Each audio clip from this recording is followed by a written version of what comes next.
Hello, Centralia. I'm Shane Lothar. And I'm Rachel Roddy. And this is Centralia On Air. Thank you so much for joining us. Last week on the show, we had Relay for Life event coordinator Margaret Matt-Miller in studio. Margaret stopped by to tell us about Relay for Life and their Trivia Night fundraiser. Speaking of trivia, did you know we already missed National Trivia Day? It was January 4th. We missed it already? How did we do that? Did you know that Frederick Barr invented the Pringles can? And when he passed away in 2008, his ashes were buried in one. That's very interesting, but what does that have anything to do with what we're talking about? Well, I mean, I just thought you might want to hear a little piece of trivia since we always talk about trivia. Oh, okay. Anyways, that was last week, but this is this week. That's right. On today's show, we've got Centralia High School's National Honor Society sponsors, Rebecca Becker and Judy Seeger in studio. Rebecca and Judy stopped by to tell us a little bit more about NHS and their canned food drive. Rebecca and Judy, thank you so much for being here today. Ladies, tell us a little bit about yourselves. Well, my name's Judy Seeger. I teach the health oc class at Centralia High School where the kids get their CNA. And Miss Becker? I've been teaching at Centralia High School for 18 years, and I teach biology. And then how long have you guys been involved with the National Honor Society? We've both been sponsors for about 5 years, 6 years. Time flies when you're having fun. It does. That's right. Okay, so for those people who don't remember, what is the National Honor Society? Why would a kid want to join? Well, as a junior at Centralia High School, you are invited to be a part of National Honor Society according to your grade point average. You have to have a 3.5 to get the invite, and then those individuals would receive an application that they have to fill out to justify that they are confident in their service and their leadership. And to be a National Honor Society member, they have to be qualified in 4 particular areas, which is character, service, leadership, and scholarship. That was actually one of our questions for you. So. Wonderful. That's one of our trivia questions. Wonderful. And so at that point, then the faculty council will vote and make sure that they're qualified in all 4 areas, and then they get become a member. How many are on the National Honor Society right now? We have 30 members this year. 30 members. Yes. So tell us about this food drive that's been going on. Okay, we are so excited about the food drive. The kids have worked so hard. First of all, we've sent out letters to all the businesses in Centralia, and we have gotten a good response back from them. A lot of the churches, a lot of the schools have been involved. We've used Dr. Seuss as kind of a little bit of a catch to try to get kids involved with the program. Yesterday we were out in front of Schnucks, and we had a good turnout, and the kids went around and picked up bags of foods after they had dropped off the bags the week before. And so then we do the big kickoff tomorrow at the high school. And so if by any chance you know a high school kid, you might want to call them and have them come by and pick up some food from your house. And we have a big competition going on where the top 3 classes will get pizza, and the next 3 will get donuts and juice. And so there's a lot of ways you can still contribute. If you don't have anything better to do, you can just drop it off. Just come to the high school, drop it off at the front door.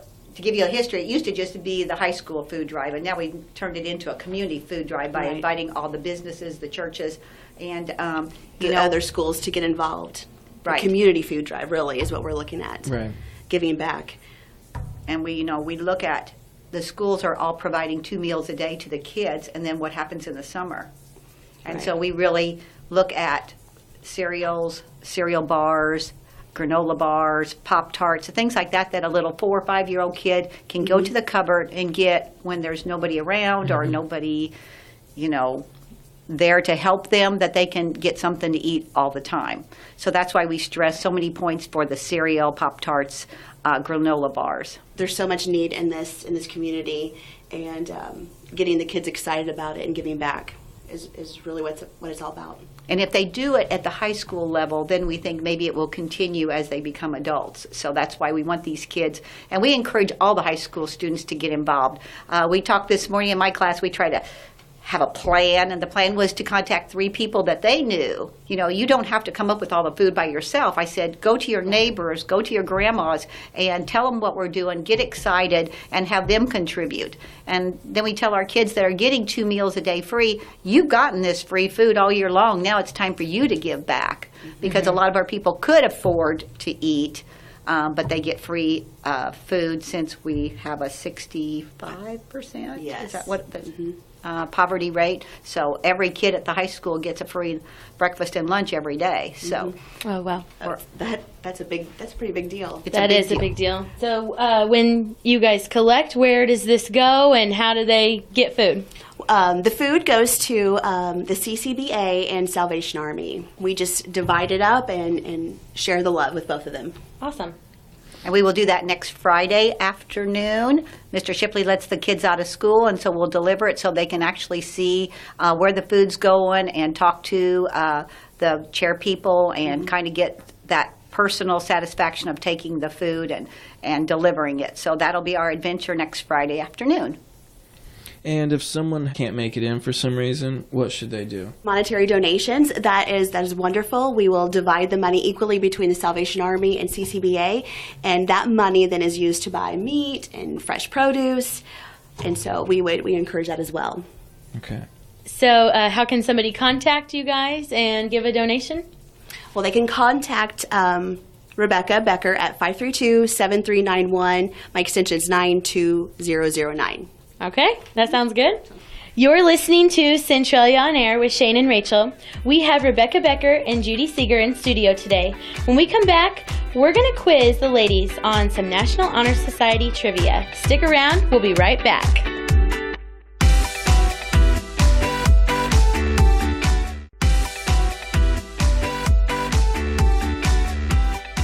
Shane and Rachel here. This is Centralia on Air.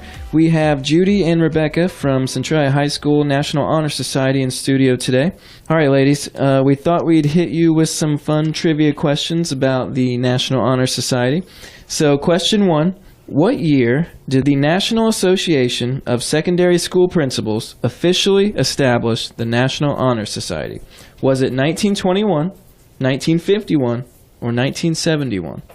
I'd guess 1921. We've been around for a long time. Is that your final answer? Yes. You are correct. Yay! Number 2 is yours. Though many local and regional honor societies already existed prior to 1921, there was no nationwide organization that had been founded yet. All right. Okay. Question 2. Selection into the National Honor Society is based on 4 criteria: scholarship, leadership, character, and what? Service. Mm-hmm. You knew that already. Yeah. Community service is a huge factor for you guys, isn't it? It is.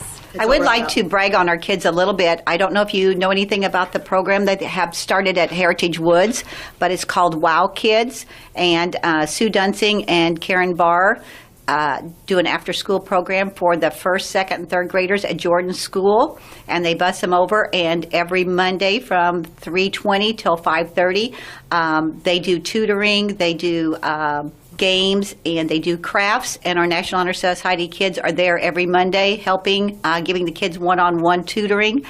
We've had a lot of good experiences with that, so they are out and about in the community quite a bit.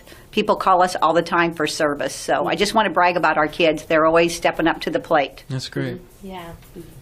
Question 3. The NHS motto is "N'oblige oblige," which translates to "Nobility obligates." What language is this from? Is it Spanish, Italian, or French? They're talking. We're going to go with French. I'm going to go with correct. I did take 3 years of French in high school. It means whoever claims to be noble must themselves act nobly. There we go. Good deal. We should stop while we're ahead. All in favor, say aye. It looks like it's getting harder, too. Okay, question 4. Since 1946, the National Honor Society has given out more than how many millions of dollars in scholarship grants? Is it more than 1 million, 12 million, or 22 million? Let's go big. You want to go Or big? go home. Let's Let's go bigger. 22 million. Okay, it's 12. Oh, I should have gone down the middle road. that's right. Play it safe. It ranges from $1,500 grants to $3,000, all the way up to like 12 or 15,000, which that's pretty awesome. That would be helpful. Okay, last one. I'm going to throw a wrench into things here and ask you about a different kind of society. I'm talking about the 1989 movie Dead Poets Society, starring Robin Williams. If you don't remember, Dead Poets Society is set in this 1950s fictional elite prep school. It's about an English teacher who inspires his students through teaching them poetry. It features one of the top 100 greatest movie quotes of all time. Robin Williams tells the boys, "Carpe diem, make your lives extraordinary." Carpe diem is Latin for what? Seize the day. You are correct. You got it. Woohoo. Isn't that Thoreau? Yeah. I think right? so. I think. Henry David Thoreau. Yeah. We just watched the movie, Michaela and I. All right, Rebecca Becker and Judy Seeger, thank you so much for being here. We hope to have you back again. Thank you very much. Thank you. Stick around. We'll be right back. You're listening to Centralia On Air.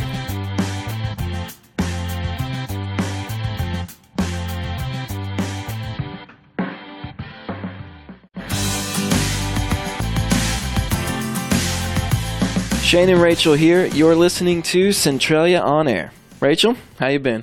I've been good. Getting excited for spring. Yeah. I like the warm weather. Mm-hmm. Sunshine. Yes. Makes me feel good. Yeah. Spring is in the air. You know what else is in the air? Drunken leprechauns. What? What I mean No. to say is St. Patrick's Day is coming up. That's right. Next Saturday, March 17th. Do you have any plans? Do you go out and celebrate? Do you have a pint of ale? Oh, pretty good. Well, it's funny you should mention that. I can honestly say that this year I will be... Whoa, stop. Huh? We don't have time for that. Oh, Do you know why? yeah, I think I do. It's time for the top 5. That's right. With St. Patty's Day next week, we thought we'd give you our top 5 things you probably didn't know about St. Patrick's Day.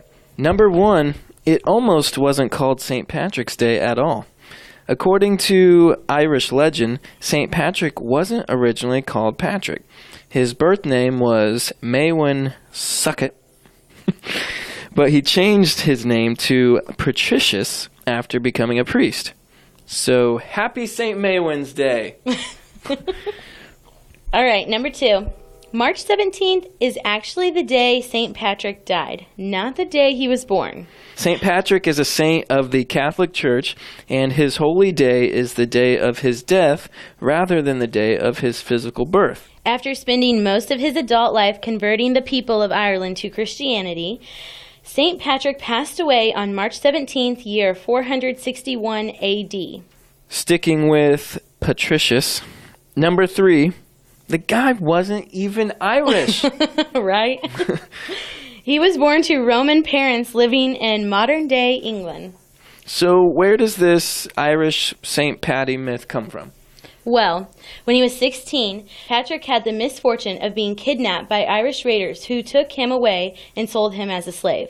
He spent several years in Ireland herding sheep and learning about the people there. At the age of 22, he managed to escape and made his way to England, where he spent 12 years practicing his faith. All right. Well, I'm guessing that while he was in monastery, alcohol was probably off limits, huh? Yeah. Which brings us to number 4. St. Patty's Day used to be a dry holiday. For most of the 20th century, St. Patrick's Day was considered to be a strictly religious holiday in Ireland, which meant that the pubs were closed for March 17th. But in 1970, the day was converted to a national holiday, and the stouts started flowing. Here's a bonus thing you probably didn't know. A 2012 estimate pegged the total amount spent on beer for St. Patrick's Day celebration at $245 million. And that's before tips. Hello. Gotta tip the bartender. That's right. All right, last but not least, number 5. Now, we all know Irish take St. Paddy's Day pretty seriously, and they're not the only ones. New York City has one of the world's largest parades on that day, and Chicago has been celebrating St. Patrick by dumping 40 tons of green dye into the Chicago River since 1962. But not every city goes all out to celebrate. That's right. Hot Springs, Arkansas claims the title for the shortest St. Patrick's Day parade in the world. It's a brief parade. It runs about 100 feet. Also, another bonus thing for you, because we love you so much. Your odds of finding a 4-leaf clover? About 1 in 10,000. Wow. I've never seen one. Have you? I don't know. I don't think so. We're not that lucky. Okay, that's our top 5 things you probably didn't know about St. Patrick's Day. You're listening to Centralia On Air with Shane and Rachel. When we come back, we're going to take a look at the community calendar, so stick around. This is Centralia On Air.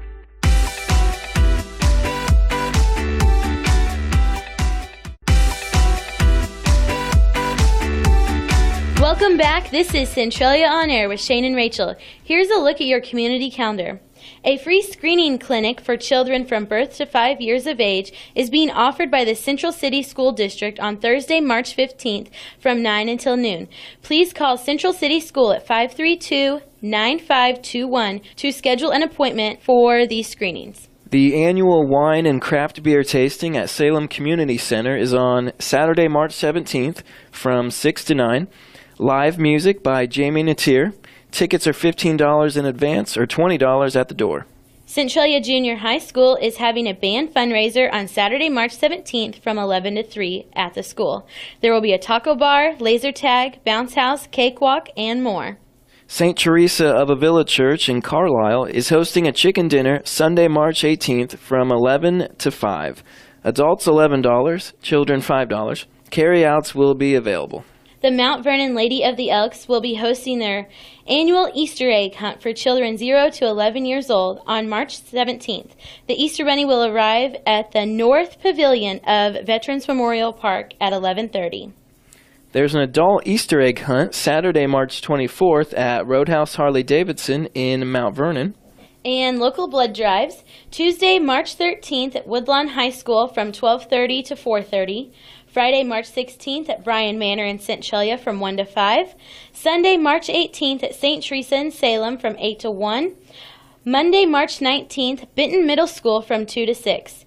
That's a look at your community calendar on X95 and the Big 1210. If you have an event you would like to share with us, you can email WILY1210@gmail.com. Or for more information about these events and others, check out our website at x95radio.com. That's it for this week. Thank you for listening. If you like what you hear, come back every Sunday at 11 on X95 and the Big 1210 and 98.7 FM. You can also find past shows on YouTube at X95 Radio. She's Rachel Roddy. And he's Shane Lothar. And this was Centralia On Air.